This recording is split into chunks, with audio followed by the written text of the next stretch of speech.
Bonjour à toutes et à tous et bienvenue sur info.fr pour ce nouveau numéro hebdomadaire des sorties ciné les plus attendues de la semaine.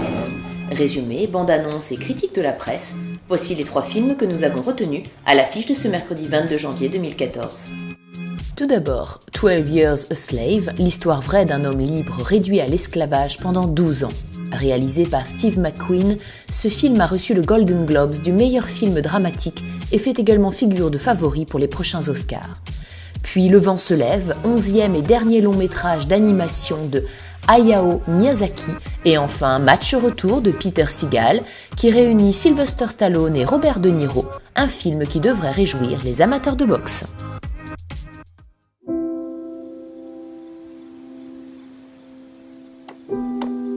Je voudrais vous demander de quelle région vous venez. Je suis originaire du Canada. Vous vous demandez où c'est, j'imagine. Oh, je sais où se trouve le Canada. J'y suis allé moi-même. C'est beaucoup de voyages pour un esclave. Solomon Northup est un grand virtuose du violon. Je suis Les libre. États-Unis, quelques J'ai vécu années à avant New la York. guerre de sécession.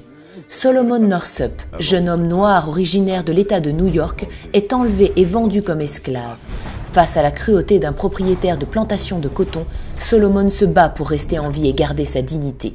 12 ans plus tard, il va croiser un abolitionniste canadien et cette rencontre va changer sa vie. Aucun droit de me séquestrer. T'es pas un homme libre, t'es rien de plus qu'un clandestin, évadé de Géorgie.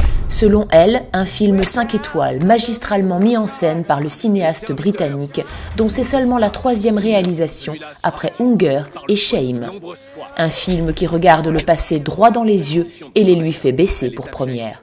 Brutal et sublime à la fois, il pousse les spectateurs à affronter une réalité qui a existé, déclare Minneapolis Star Tribune.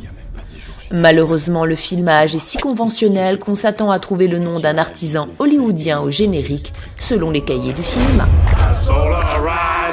Je ne veux pas survivre. Je veux vivre.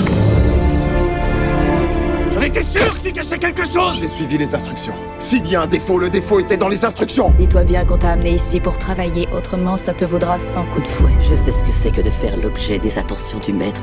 À son heure, le Seigneur s'occupera de Epps, comme de ses semblables.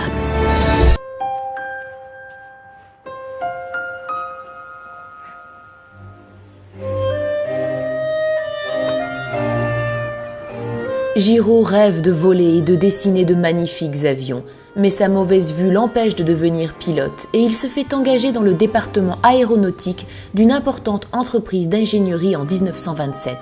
Son génie l'impose rapidement comme l'un des plus grands ingénieurs du monde.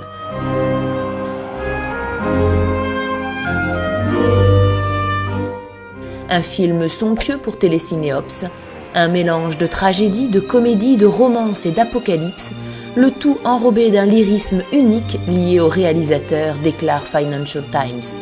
C'est aussi un film empreint d'une immense poésie pour 20 minutes. Le vent se lève est éblouissant et par moments bouleversant selon Première.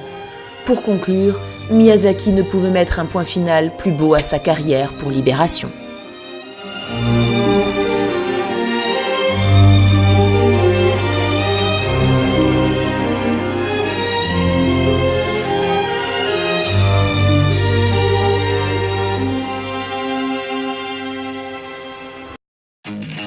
Certains champions sportifs sont des ennemis jurés, mais la pire des rivalités a mis aux prises de boxeurs Razor et Kid. Ils ne se sont affrontés que 2 fois, mais le match décisif n'a jamais eu lieu. Je vous annonce que je mets fin à ma carrière de boxeur professionnel.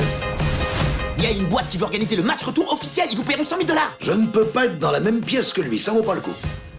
Regarde la tronche de ta Deux boxeurs, Henry Razor Sharp et Billy the Kid McDonough, ayant plus de la soixantaine, envisagent de remonter sur le ring pour se combattre l'un et l'autre et pour obtenir ainsi leur revanche une bonne fois pour toutes.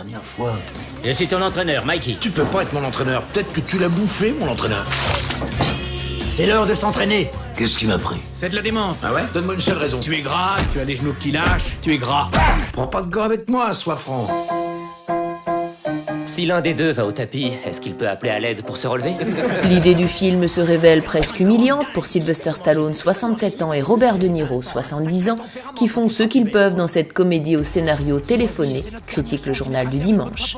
Sylvester Stallone et Robert De Niro s'égarent dans cette comédie sportive pleine de bons sentiments et sans inventivité pour les fiches du cinéma.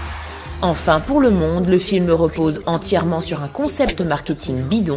Rien de fait ne sonne juste dans ce film, ni les acteurs, ni les punchlines assenés à coups de marteau, ni les clins d'œil à Raging Bull ou à Rocky.